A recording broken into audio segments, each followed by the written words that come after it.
c'est pas pour vous jeter la pierre, hein, mais c'est que quand vous dites ça, ça me dérange et ça me donne envie de me poser des questions parce que je sais que Dieu appelle des personnes, peut-être que ces personnes, ces hommes de Dieu qui sont en train de développer ou bien évangéliser pour la cause du Seigneur Jésus, et puis entendre le frère Gaspille en train de vraiment s'acharner sur eux comme ça pour dire ah c'est des faux, ça heurte vraiment ma sensibilité. Je me dis que peut-être ils n'ont pas, c'est pas parce qu'ils n'ont pas compris pour le moment certaines vérités de Dieu, parce que nous savons que nous connaissons en partie. Donc étant donné que nous connaissons en partie, donc moi personnellement je n'allais pas dire que ce sont des faux, mais j'allais peut-être me poser la question pour qu'ils aillent comment dire même relire la Bible afin de pouvoir revenir sur scène, voilà. Et deuxième question, voilà, c'est par rapport au, je sais pas si vous connaissez le Gédéon de la Tchétchouva de la Côte d'Ivoire. Voilà, parce que vous avez le même la même manière de faire, je sais pas si vous êtes de la même branche. Voilà, et troisième question, concernant le baptême, pourquoi vous voulez que le baptême se fasse forcément dans une eau qui coule? Voilà, c'est ce que je voulais savoir, s'il vous plaît. D'accord. Merci. Ok. Alors, mon frère, justement, lorsque nous disons que Marcelo Tounassi, Ivan Castano, Joël Tatou, voilà, tous ces faux hommes de Dieu, qu'ils sont faux, est-ce qu'on le dit par émotion ou parce que leur tête ne nous plaît pas? Non. Nous le disons parce que c'est vrai. Alors, je vais d'abord te retourner une question avant de développer. Qu'est-ce qui te montre qu'un homme est un homme de Dieu? Sur quoi tu te bases pour identifier un homme comme étant homme de Dieu? Est-ce que c'est sur le fait qu'il dise je suis homme de Dieu, ou bien qu'il se donne au titre pasteur, au prophète, ainsi de suite? C'est ça qui fait de lui l'homme de Dieu. Qu'est-ce qui fait d'un homme un homme de Dieu? Qu'est-ce que Jésus t'a dit à ce propos? Pour moi, j'ai pas forcément la notion de ce que Jésus a dit selon les Écritures, mais je sais que si je passe dans le livre de Jean 1, je pense que la Bible déclare que celui qui n'a pas l'esprit de Christ ne lui appartient pas. Et du coup, la Bible nous dit que vous les reconnaîtrez aussi à leurs fruits. D'accord. Et je sais que l'erreur peut arriver. Nous sommes des hommes, nous n'avons pas forcément la science infuse, ou bien nous n'avons pas forcément les mêmes talents, ou bien les mêmes dons. Donc, étant donné que peut-être ils font partie du corps de Christ, et toi peut-être tu avais le cœur, et ils sont vers, comment dirais-je, les pieds. Donc voilà. Donc personnellement, je veux pas les accuser de faux. Ils peuvent se tromper dans ce qu'ils sont en train de dire, mais pas de faux, parce que pour moi, je me dis qu'ils ont aussi reçu l'esprit de Dieu qui est en eux, donc ils peuvent faire des erreurs. Voilà. D'accord. Ok. Maintenant, la question que je te pose par la suite, c'est que est-ce que l'Esprit de Dieu fait des erreurs? L'Esprit de Dieu ne fait pas d'erreurs, mais dans la mesure où c'est la transmission, ça passe par un vase que nous sommes, donc ça peut se mélanger avec les émotions de l'homme ou les pensées de l'homme. Voilà pourquoi le Seigneur nous dit que d'analyser les choses, prenez ce qui est bon, laissez ce qui est mauvais. D'accord. Alors, apprends aujourd'hui que l'Esprit de Dieu ne fait pas d'erreur. Ça veut dire quoi? On dit c'est poussé par le Saint-Esprit que les hommes ont parlé de la part de Dieu. Donc Dieu, lorsqu'il parle à travers un homme, Dieu ne fait pas d'erreur. Ok? Maintenant, ce que toi tu dois faire, le rôle que toi tu dois jouer, lorsqu'un homme se présente à toi comme homme de Dieu, tu dois mettre en pratique ce que Jésus-Christ t'a dit. Jésus t'a dit.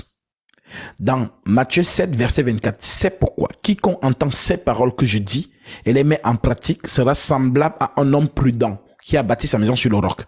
Donc le roc c'est quoi? C'est Jésus-Christ, l'écriture. Donc tout homme qui se présente à toi comme étant homme de Dieu, tu dois le vérifier à la lumière des saintes écritures. Donc si tu vois donc que ce qu'il te dit et ce qui est écrit, c'est pas la même chose, c'est ça qui te montre que Satan est devant toi, mais caché sur un homme. Comme Satan s'est caché en Pierre pour parler à Jésus. À Dieu ne plaît, cela ne t'arrivera pas. Jésus a dit, arrière de moi, Satan, car tes pensées ne sont pas des pensées de Dieu, mais celles des hommes. Donc, dans un premier temps que je t'écoute, je me dis que tu es encore au niveau de ceux qui écoutent par émotion. Ça veut dire quoi? Ça veut dire que lorsqu'un homme vous dit qu'il est homme de Dieu, vous lui donnez déjà cette crédibilité. Maintenant, vous vous rangez dans le fait que, c'est un homme, il peut faire des erreurs. Non, c'est faux. L'homme qui s'improvise dans les choses de Dieu, lui, peut faire des erreurs dans le sens où ce n'est pas Dieu qui l'a appelé. Mais l'homme qui est appelé par Dieu prêche par la vérité. Parce que ce n'est pas lui qui parle. Ce n'est pas vous qui parlerez. C'est l'Esprit de mon Père qui parlera en vous. Donc, c'est très dangereux. Par exemple, ce que tu viens de dire sur l'homme peut faire des erreurs. Maintenant, écoute ce que Paul te dit. Parce que Jésus dit dans Matthieu 7, comme nous avons lu, il pérennise cela dans Jean chapitre 19, Jean chapitre 17, verset 19 à 20 en disant, je ne prie pas seulement pour eux, mais encore pour tous ceux qui croiront en moi par leur parole. Donc Jésus te laisse les apôtres. Et Jésus te dit que si tu veux croire en lui, écoute seulement les paroles des apôtres. Je répète, Jean 17, verset 19 à 20. Je me sanctifie moi-même pour eux, afin qu'eux aussi soient sanctifiés par la vérité. Et ce n'est pas pour eux seulement que je prie, mais encore pour tous ceux qui croiront en moi par leur parole. Donc, les paroles des 12 te permettent de croire au vrai Jésus. Parce qu'il y a plusieurs Jésus sur cette terre. Il y en a deux. Il y a le vrai Jésus, prêché par les apôtres, et il y a le faux Jésus, prêché par des soi-disant hommes de Dieu. Mais sauf que les deux se ressemblent. Un peu comme une vraie Rolex et une fausse Rolex. Les deux se ressemblent. Maintenant, Paul le sachant te dit quoi? Paul te dit donc, dans Acte chapitre 20. Acte 20, je prends le verset 28. Paul dit, prenez donc garde à vous-même et à tout le troupeau sur lequel le Saint-Esprit vous a établi évêque pour paître l'église du Seigneur qu'il s'est acquise par son propre sang. Je sais qu'il s'introduira parmi vous après mon départ des loups cruels qui n'épargneront pas le troupeau et qui s'élèvera du milieu de vous des hommes qui enseigneront des choses pernicieuses pour entraîner des disciples après eux. Donc, les apôtres nous engagent à rester stoïques et fidèles à ce qu'eux ils nous ont prêché. Donc, si Paul nous dit quelque chose, si Pierre nous dit quelque chose, pour ceux qui demandent le verset c'est Acte chapitre 20, verset 28. Je répète, prenez donc garde à vous-même et à tout le troupeau sur lequel le Saint-Esprit vous a établi évêque pour paître l'église du Seigneur qu'il s'est acquise par son propre sang. Je sais, verset 29, qu'il s'introduira parmi vous, après mon départ, des loups cruels, qui n'épargneront pas le troupeau et qui s'élèvera du milieu de vous des hommes qui enseigneront des choses pernicieuses pour entraîner les disciples après eux. Maintenant, sous la base donc de ce que les apôtres nous ont prêché, notamment encore l'apôtre Paul qui a reçu l'excellence de la connaissance, l'apôtre Paul nous dit dans Galates 1:8, si nous-mêmes ou un ange vient du ciel vous annoncer un autre évangile que celui que nous avons prêché, qu'il soit maudit. Le même apôtre Paul nous dit dans 1 Corinthiens chapitre 15 verset 1 à 2, je vous rappelle frère, tu es un frère, je vous rappelle frère, l'évangile que je vous ai annoncé, que vous avez reçu, dans lequel vous avez persévéré et par lequel vous êtes sauvés. Si vous le retenez tel que je vous l'ai annoncé, autrement vous aurez cru en vain. Alors, donc tu dois garder fidèlement l'enseignement que tu as reçu de la part de l'apôtre Paul. Je répète, 1 Corinthiens 15, 1 à 2, vous pouvez me vérifier, parce que là je le cite de mémoire. L'Écriture déclare, je vous rappelle frères, l'évangile que je vous ai annoncé, que vous avez reçu, dans lequel vous avez persévéré et par lequel vous êtes sauvés. Si vous le croyez tel que je vous l'ai annoncé, autrement vous aurez cru en vain. Ça veut dire quoi? Ça veut dire que si tu ne crois pas l'évangile tel que l'apôtre te l'a transmis, dans les thèmes qu'il te l'a donné, tu as cru en vain. Ok. Si on s'attelle donc à cet exercice, parce que tu as parlé des fruits, et avant d'avancer, je veux te poser la question. C'est quoi le fruit? Car tu as dit, l'Écriture dit, vous les reconnaîtrez à leurs fruits. Mais c'est quoi le fruit? Pour moi, le fruit, c'est On va dire quoi, le fruit du Saint-Esprit. Je sais pas si vous voyez. Quand Donc, on parle le, le comportement. oui. Ok. Le fruit n'est donc pas le comportement. Parce que si on regarde le comportement, on va voir que si on peut donner le prix Nobel du comportement à un homme, on donnera au pape. C'est ce que Paul appelle le culte des anges. Que personne ne vous ravisse par un culte des anges. Le culte des anges, c'est quoi? C'est la personne est toujours, il parle toujours doucement. Il est toujours vraiment dans une sorte de paix. Vraiment. C'est ça qu'on appelle le culte des anges. Les musulmans font pareil. Ils sont toujours, non, vous savez. Voilà. C'est ce qu'on appelle culte des anges. Donc, si tu regardes le comportement, tu es séduit. Voilà donc pourquoi le fruit dont Jésus parle dans Matthieu chapitre 7, verset 15, je vais te lire ce fruit et tu vas comprendre. C'est quoi le fruit? Alors, j'ai plus de batterie de ce côté, de l'autre non plus. Permets-moi, je vais charger. Alors.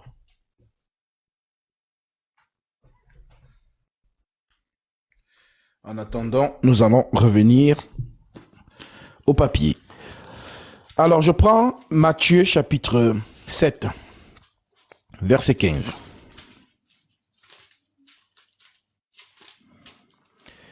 Je prends le verset 15 qui nous dit ceci.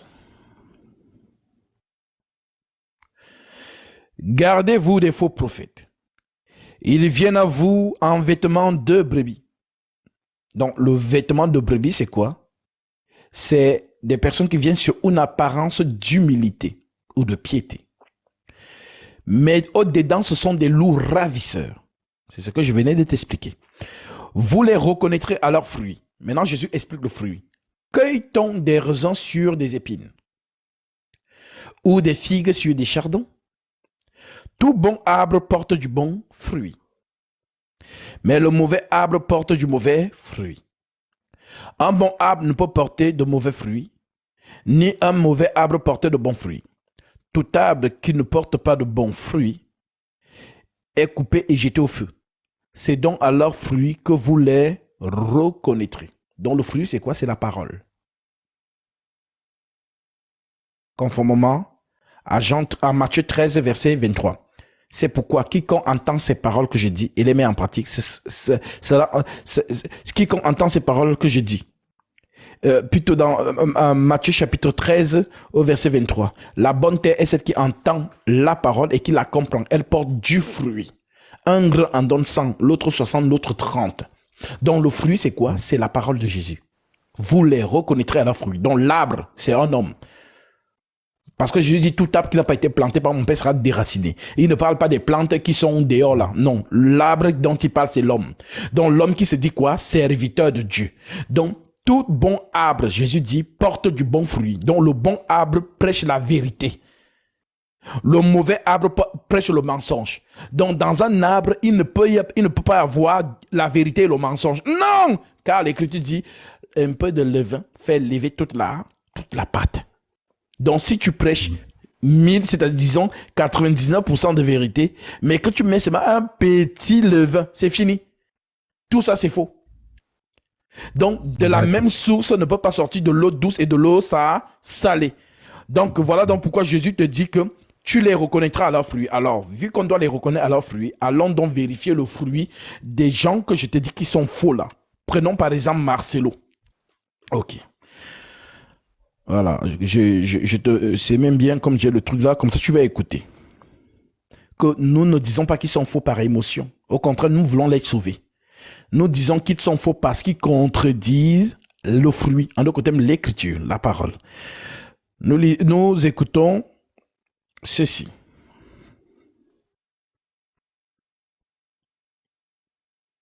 Le péché, c'est seulement l'impudicité. La tristesse, c'est aussi un péché. Tu as entendu? Est-ce que tu as entendu? Il a dit que la tristesse, c'est un péché, n'est-ce pas? Péché. Ok. Maintenant, nous, on va vérifier le fruit pour savoir si la tristesse est un péché. On va donc dans Jean chapitre 16. Jean 16. Le Seigneur déclare au verset 20, en vérité, je vous le dis, vous pleurerez et vous vous lamenterez. Et le monde se réjouira. Vous serez dans la tristesse. Mais votre tristesse changera en joie. La femme, lorsqu'elle enfante, éprouve de la tristesse, parce que son heure est venue. Mais lorsqu'elle a donné le jour à l'enfant, elle ne se souvient plus de la souffrance à cause de la joie qu'elle a de ce qu'un homme est né dans le monde. Vous donc aussi, vous êtes maintenant dans la tristesse. Mais je vous reverrai, et votre cœur se réjouira, et nul ne vous ravira votre joie. Est-ce que Jésus dit que la tristesse est un péché? Non, non, non, non. Ok.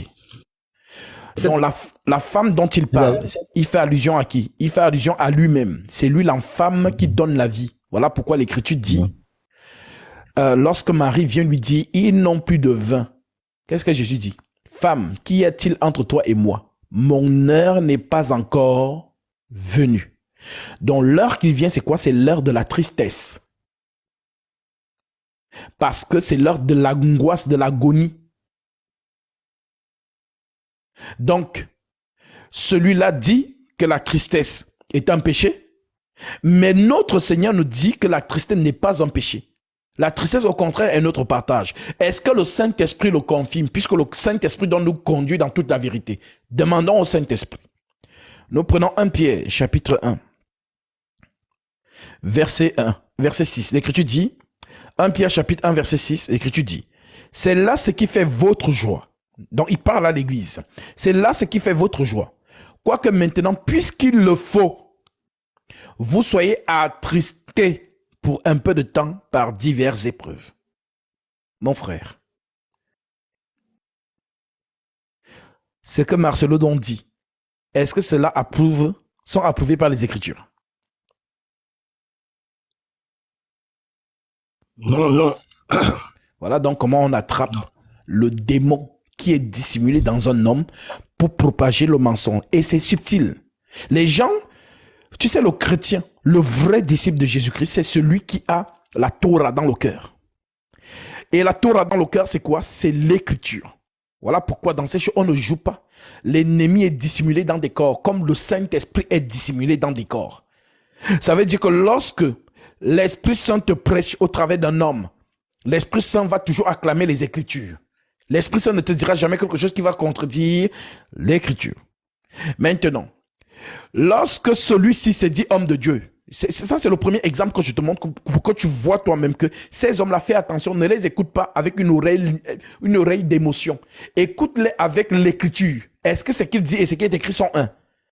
Donc voilà donc pourquoi, à la lumière des Saintes Écritures, des dits de Jésus et du Saint-Esprit, Marcelo, tu comprends que l'Esprit donc qui a parlé derrière lui, si Jésus était là, il allait dire arrière de moi, Satan. Ok. Donc, ça c'est le premier exemple. Et tu es d'accord. Maintenant, prenons le deuxième exemple. Alors,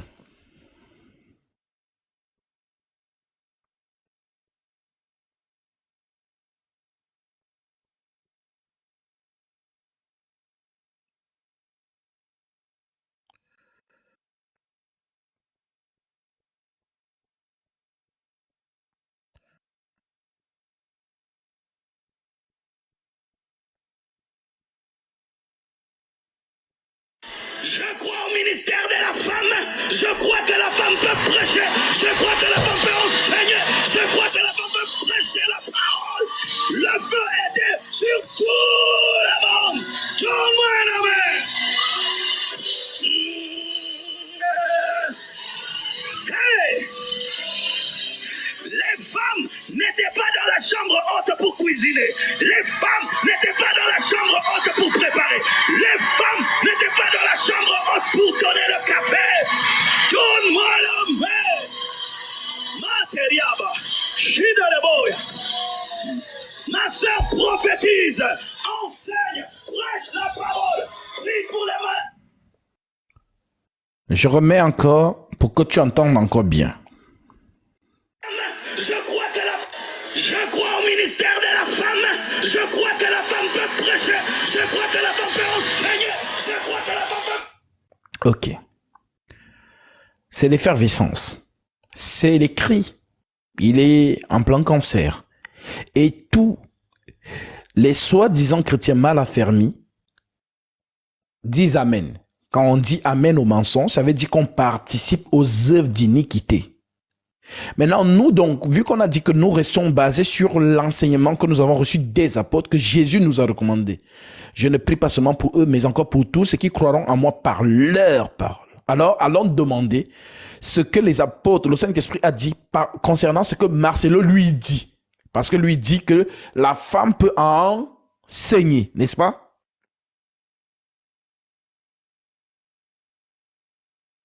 Est-ce qu'on est d'accord? Oui, oui, oui. Voilà. Oui, maintenant, demandons donc à l'Écriture, la femme, est-ce que la femme peut enseigner? Je prends donc 1 Timothée.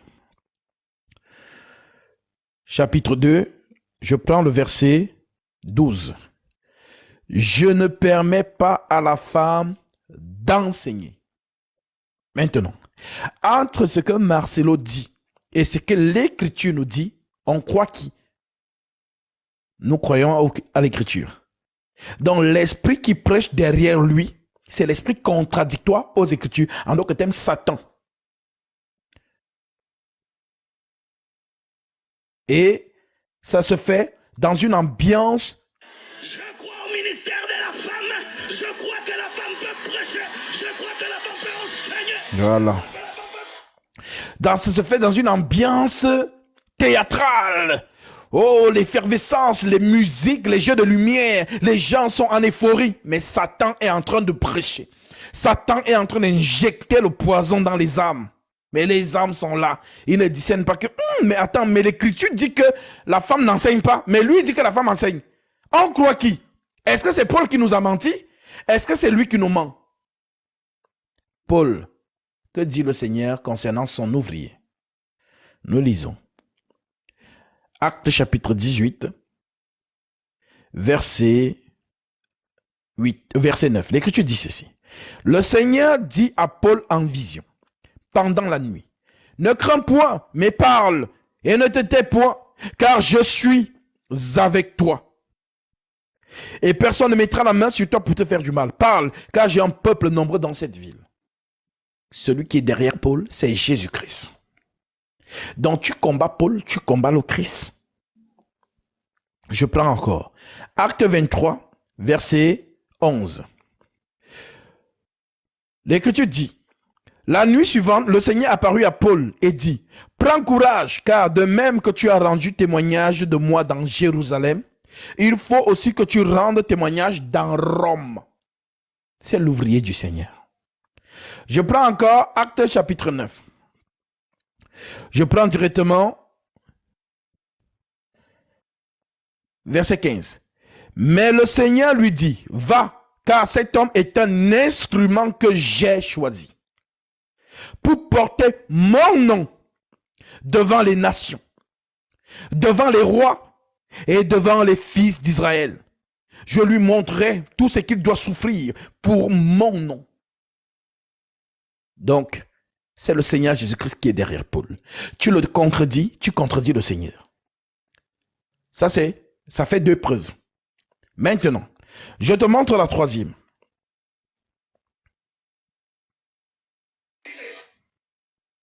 Les femmes n'étaient pas dans la chambre haute pour cuisiner. Les femmes n'étaient pas dans la chambre haute pour préparer. Les femmes n'étaient pas dans la chambre haute pour donner le café. Donne-moi la main. Materiaba. Ok. Qu'est-ce que tu as entendu? Mate Riaba. Shibero, je ne sais pas quoi. Donc, il dit qu'il a parlé en langue. Maintenant, que nous dit la doctrine concernant le parler en langue? On écoute d'abord ce que lui-même, ce même Marcelo, c'est quand il a dit ça, le peuple était en effervescence, n'est-ce pas? Le peuple criait. Ouah! Maintenant, écoutons le même Marcelo, hein, et tu vas comprendre que ceux qui le suivent. Allô. Oui. Allô. Là, je reste à l'écoute. Peut-être que vous n'allez pas entendre ma voix, mais comme je reprends le boulot, mais je reste D'accord, j'écoute. ça marche. Que Dieu te bénisse. Donc, écoutons le même Marcelo. Eux, ils étaient déconnectés. Quand tu parles en langue, tu pries en langue sans interpréter, tu nous déconnectes. J'explique. Un Chinois vient ici. On lui donne un interprète, il refuse l'interprète. On dit, le frère Chincha va nous bénir à la fin du culte. Et le frère Chincha, il dit, il n'a pas besoin de l'interprète. Il commence, tu vas dire amen? Tu vas dire amen? Mais il est en train de prier Dieu. Il est en train de prier Dieu. Mais pourquoi tu ne dis pas amen? Parce que tu ne comprends pas. Et lorsque si tu parles, tu pries en langue, tu pries en langue, tu pries en langue. On ne comprend pas. Aujourd'hui, je me répands. Moi-même, je me répands. Vous aussi, répentez-vous, répentons-nous. Nous nous répentons. Que Dieu nous pardonne. D'accord. Le même peuple, lorsqu'il a fait Materiaba là-bas, le même peuple a applaudi. Le même peuple, lorsqu'il vient dire que ce qu'il a fait là, c'était faux et qu'il se répand, le même peuple applaudit toujours, mais à un moment donné. C'est-à-dire, vous ne voyez pas que vous suivez un aveugle?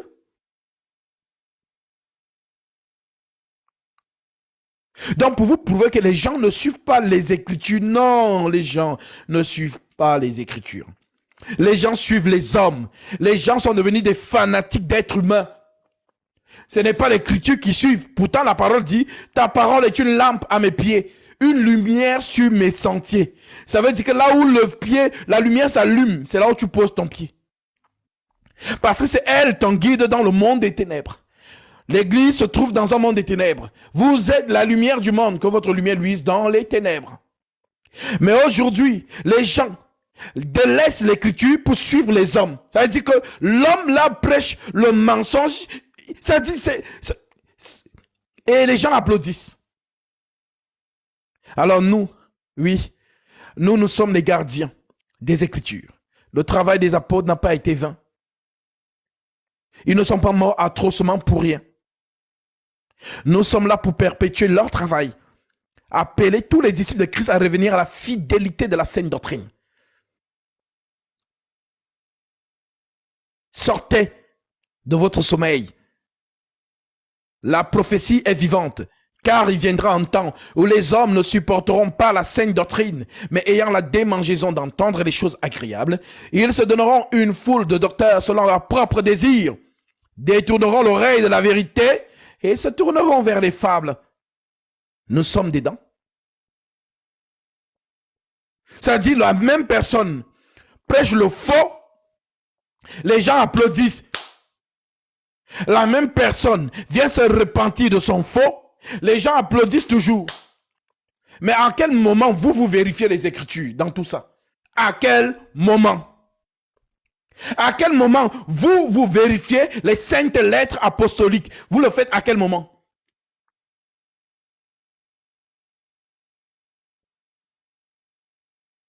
Oui, vous êtes devenus des fanatiques des hommes. Vous êtes devenus des fanatiques des hommes. Et en plus, vous êtes leurs avocats. Lorsqu'on vous dit, ce sont des faux hommes de Dieu, ils contredisent la sainte doctrine. Vous nous insultez. Vous nous dites comment nous sommes jaloux. Ok. Nous proclamons la justice. Ceux qui sont de Dieu, nous écouterons et sortiront. Et ceux qui ne sont pas de Dieu continueront à suivre ces hommes. Il faut bien que la prophétie s'accomplisse. Matthieu 7, verset 13. Large est la porte, spacieux le chemin qui mène à la perdition. Il y en a beaucoup qui entrent par là. Mais étroite est la porte. Resserré le chemin qui mène à la vie. Il y en a peu qui les trouvent. Donc voilà mon frère. Maintenant, je passe à ta deuxième question. Concernant Gédéon de la Tchétchouva.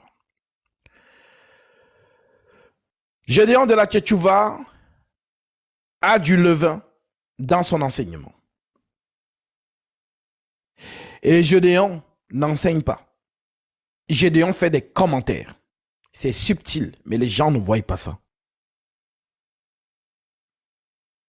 Gédéon n'enseigne pas.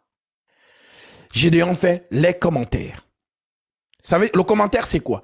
Le commentaire, c'est lire ce qui est écrit et de commenter. Tu peux faire la même chose. Celui qui lit l'évangile de Jean comprend tout de suite que Jésus-Christ est le Dieu suprême. Car l'Écriture dit, si notre évangile est voilé, il est voilé pour ceux qui périssent. Donc Gédéon n'enseigne pas, il fait des commentaires. Maintenant, dans les commentaires qu'il fait, si tu le connais si bien, tu sais que c'est un ancien branhamiste. Et le branhamisme, justement, propage l'évangile du serpent qui aurait couché avec la femme dans le jardin d'Éden. Et Gédéon soutient cette doctrine. Les débats qu'il fait, il a été connu par les débats qu'il fait avec les musulmans. Mais le même Gédéon a enseigné qu'il faut goûter la femme avant de l'épouser. Ce qui est faux. J'ai toujours dit, parce qu'il y a plusieurs des personnes qui le suivent, qui lorsqu'ils m'écoutent à mon tour, ils comprennent qu'ils ont été trompés.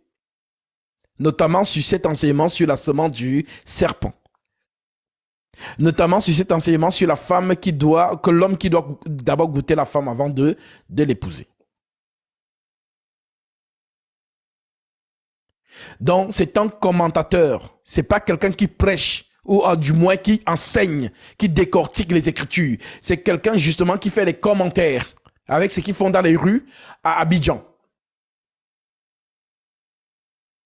Donc, il a besoin d'être enseigné. Gédéon. J'ai toujours dit à tous ceux qui sont proches de lui, de montrer lui. Mes lives, je l'appelle au débat concernant la semence du serpent.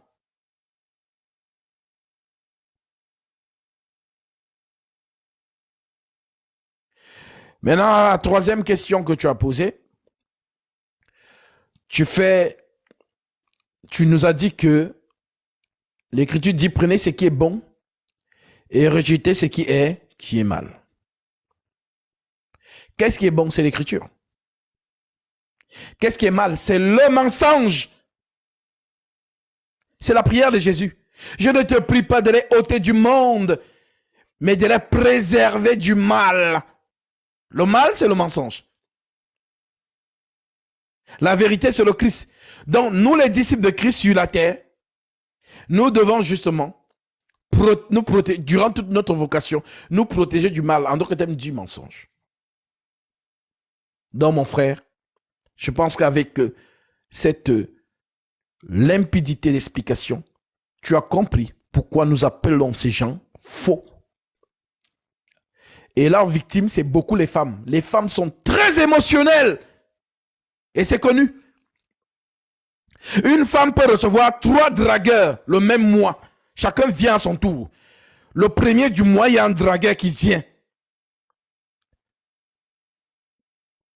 Qui lui dit, madame, vraiment désolé, je n'ai pas l'habitude de faire ça, mais vous êtes tellement sublime.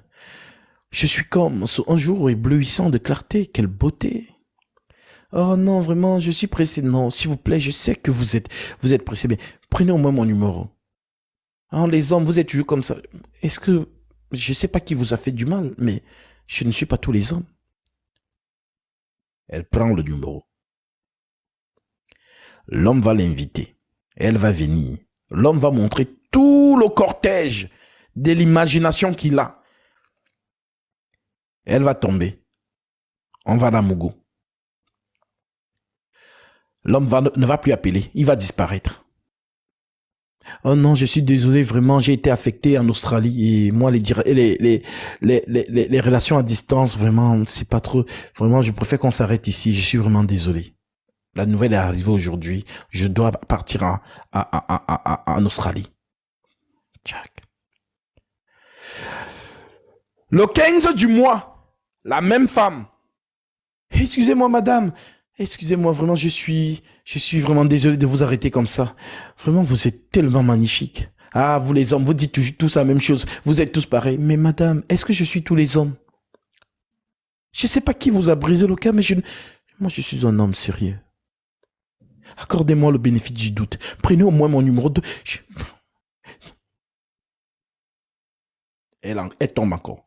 C'est la même femme. Hein. Tac. On l'invite encore dans un petit resto où on lui offre un week-end. Que non. On l'a mougou. Le même monsieur. Ah, vraiment, je suis désolé, vraiment. Tu sais, pour l'instant, je ne cherche pas du sérieux. Voilà, bon, on peut toujours continuer à faire connaissance, mais... Tac. Et cette femme, à ce moment-là, tous les hommes sont pareils. Ce ne sont que des menteurs. Ce ne sont que. Le 30 du mois, un autre homme qui vient. Excusez-moi, madame. La même technique. La même va dire, oh, pardon, monsieur, passez votre chemin. Vous êtes tous des menteurs. Non. Mais madame, est-ce qu'on se connaît? Est-ce que je sais pas qui vous a brisé le cœur, mais je ne suis pas comme tous les hommes. Donnez-moi au moins le bénéfice du doute. Bon, laissez-moi quand même votre numéro. Et prenez le mien. Peut-être que lorsque vous serez peut-être posé, vous allez peut-être me rappeler. Mais vous ne savez pas, peut-être je suis l'homme de votre vie. Vous ne pouvez pas accepter que des hommes qui vous ont blessé dans le passé vous fassent rater l'homme de votre vie. Ah, c'est vrai. Elle prend le numéro. Le mec va donc sortir encore lui aussi sa technique. Oh, tu es libre quand? Parce que je voudrais qu'on t'invite à un restaurant. Bon, c'est samedi. Ok. Il faut que tu m'envoies ton adresse. Agence de location. Oui, je veux une Rolls-Royce Phantom. Avec un chauffeur pour aller chercher madame telle à tel endroit. Et en allant la chercher, vous passez, je vais vous remettre une robe Gabrielle Chanel. La petite robe noire que vous allez lui demander de porter avec une rose. Qui a fait ça, Vanessa? Tac, madame, est-ce que c'est vous, Vanessa? Oui, je suis en bas pour vous remettre la robe que monsieur tel a envoyée pour vous. Il voudrait que vous puissiez la mettre pour que je vous dépose au restaurant qu'il a réservé pour vous. Elle descend, elle voit Rolls-Royce Phantom en bas. Le chauffeur descend avec le chapeau. Il enlève le chapeau pour donner madame. C'est-à-dire le menteur plante le décor pour jouer sur les émotions de cette femme. Qui lui a fait ça? Le premier du mois, on l'a mougou pour rien. Le milieu du mois, voilà, un bandit aussi venu, il l'a mougou pour rien. Maintenant, à la fin du mois, l'autre vient. Il plante le décor. On vient chercher Vanessa, elle monte dans la voiture. On la dépose. Dès qu'elle arrive devant le restaurant 5 étoiles, on vient, on ouvre la porte. Madame, oui, monsieur tel vous attend. Tac. Il trouve, tac, gars, bien posé. Parfum, chemise, une petite montre, un genre, alors, la fille, le gars. Donc elle-même, quand elle voit ça, elle se dit que, non, ça c'est l'homme de ma vie. Elle est déjà conquise. Le monsieur ne parle pas beaucoup. Tu sais, quand tu plantes le décor comme ça, on ne parle pas beaucoup. Le décor parle pour toi. Tous les bandits là qui maîtrisent comment on joue dans la psychologie de la femme, on ne parle pas beaucoup. On l'écoute. Voilà. Voilà donc comment le monsieur, il ne veut même pas, il fait peut-être 30 minutes, il finit de manger, ainsi de suite. Après, il dit, bon, je vais vous déposer parce que vraiment, j'ai beaucoup de travail. Déjà, tu veux déjà me déposer, mais on n'a même pas duré ensemble. Ah non, c'est parce que j'ai beaucoup de travail. Bon, attendez. Il passe un petit coup de fil. Oui, bon, voilà, je vais accorder du temps. C'est-à-dire le cinéma, c'est-à-dire l'ennemi. C'est-à-dire, il est là pour planter le décor dans la psychologie de cette dernière. Voilà comment on mougou Vanessa le même soir. Le lendemain, elle appelle. On ne décroche pas. Elle appelle. On ne décroche pas. Mais qu'est-ce qui se passe? On a passé une bonne soirée hier, mais pourquoi tu ne réponds pas? On ne répond pas. En général, ils ne répondent plus.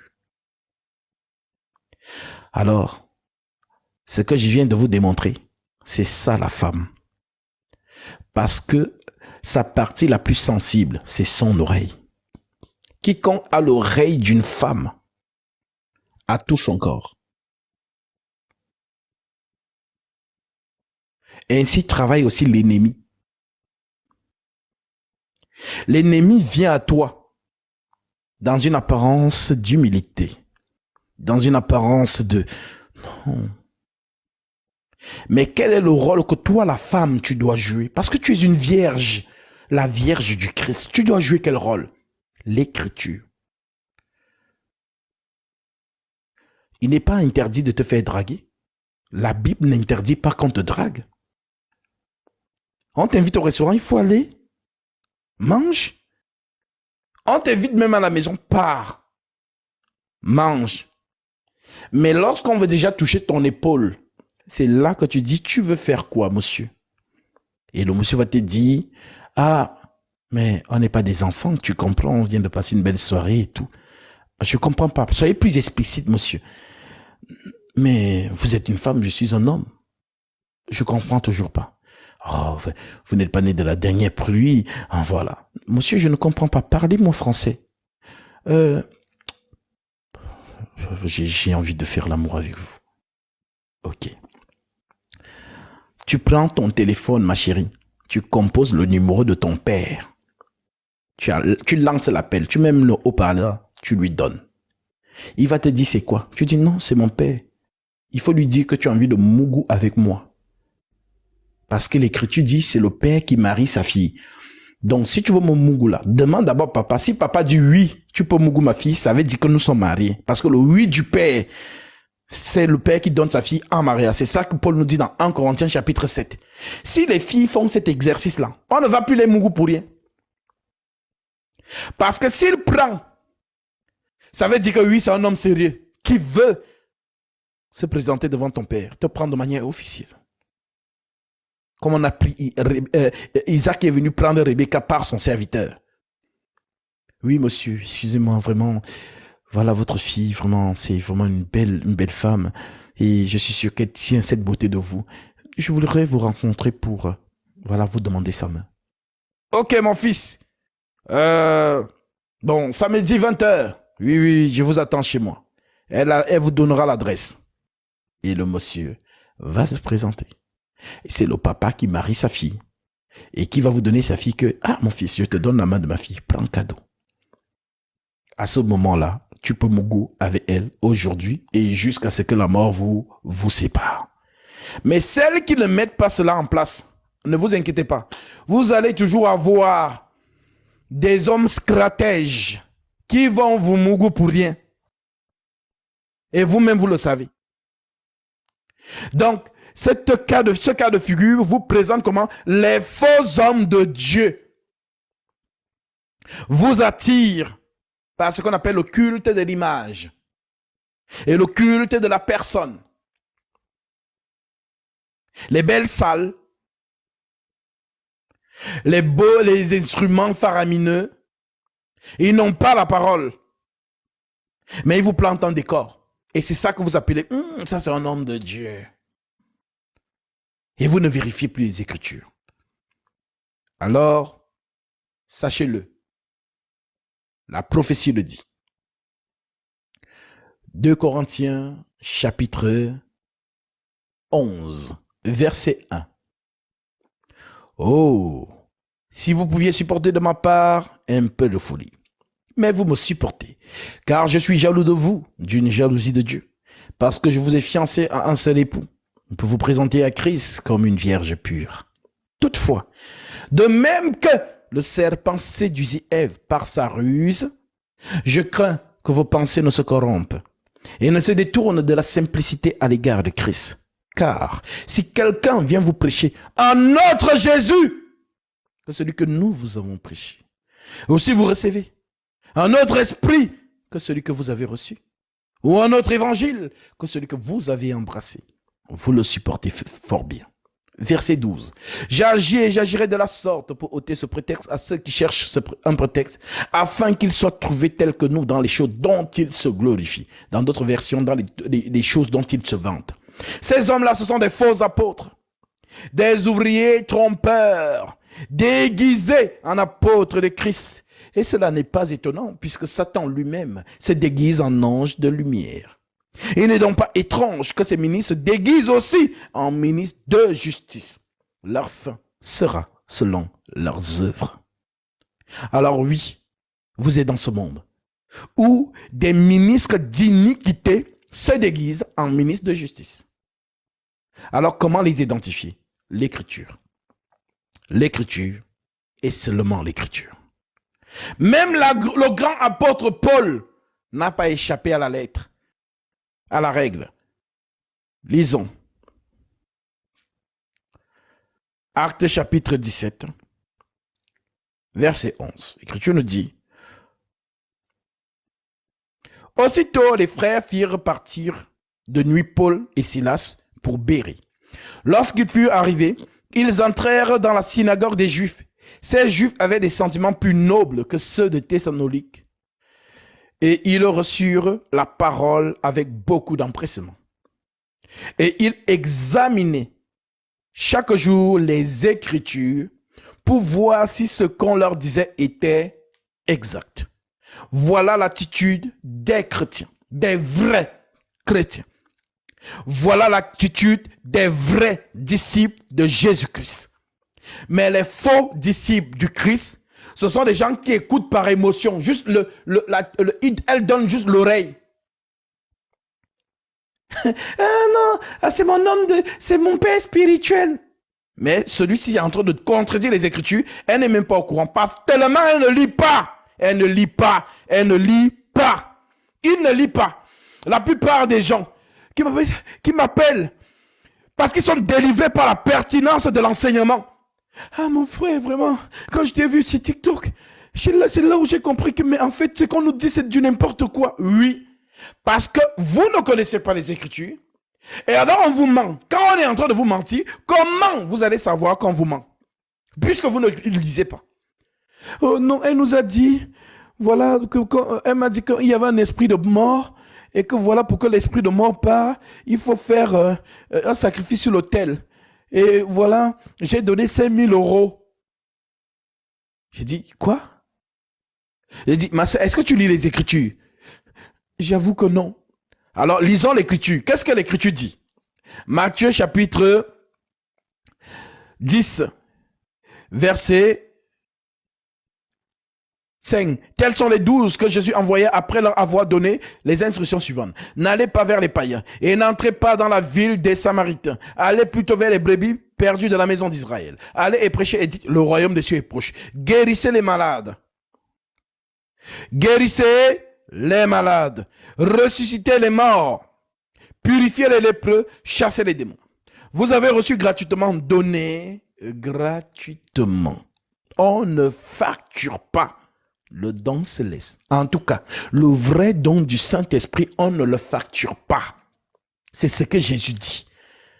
Si quelqu'un vient me voir pour prier pour lui, je ne vais pas lui dire, paye d'abord. Ou sème. Et leur technique de dire souvent, bâtis l'autel. Ce sont des voleurs. C'est l'esprit de Mammon, l'esprit de Python, qui est là pour demander le gain. Parce que l'esprit de Python, avant de faire quelque chose pour toi, il te demande d'abord l'argent. Donnons l'Écriture. Actes chapitre 16. Verset 16. L'Écriture dit, comme nous allions au lieu de prière, une servante qui avait un esprit de Python, beaucoup de femmes soi-disant prophétesses là, elles ont cet esprit. Beaucoup ont cet esprit-là. Elles vous disent qu'elles sont des prophétesses. Elles ont l'esprit de Python. Voilà pourquoi elles demandent toujours l'argent avant de faire quelque chose.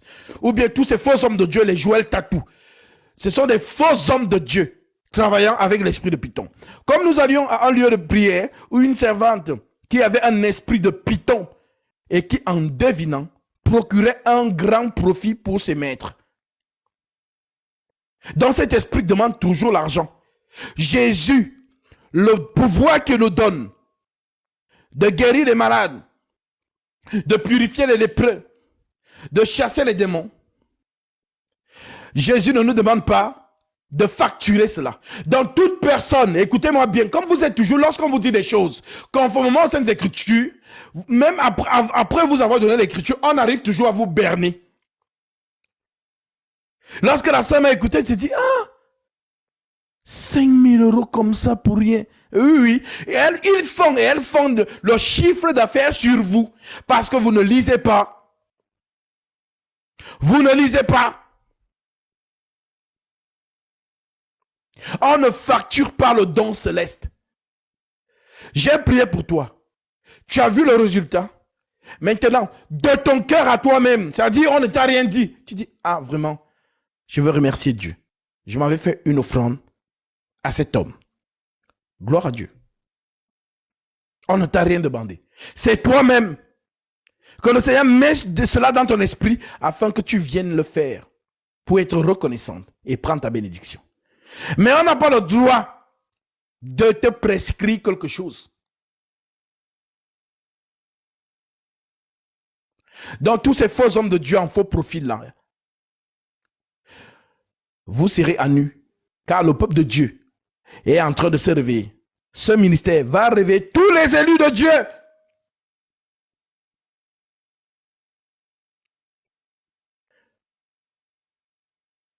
Mes frères et sœurs, l'écriture est votre délivrance. Dans leur détresse, ils invoquèrent ton nom et tu leur envoyas ta parole. La parole délivre. Lorsque le Fils vous affranchira, alors vous serez réellement libre. Pour l'instant, les gens vous mettent un joug lourd. Pourtant, Jésus vous a dit, mon joug est léger. Mon joug est doux. Ce sont des hommes qui le rendent lourd en vous. Car l'ennemi ne vient que pour égorger, piller, voler, détruire. Que celles et ceux qui ont les oreilles pour entendre, entendent. Donc mon frère, j'espère que tu l'as compris.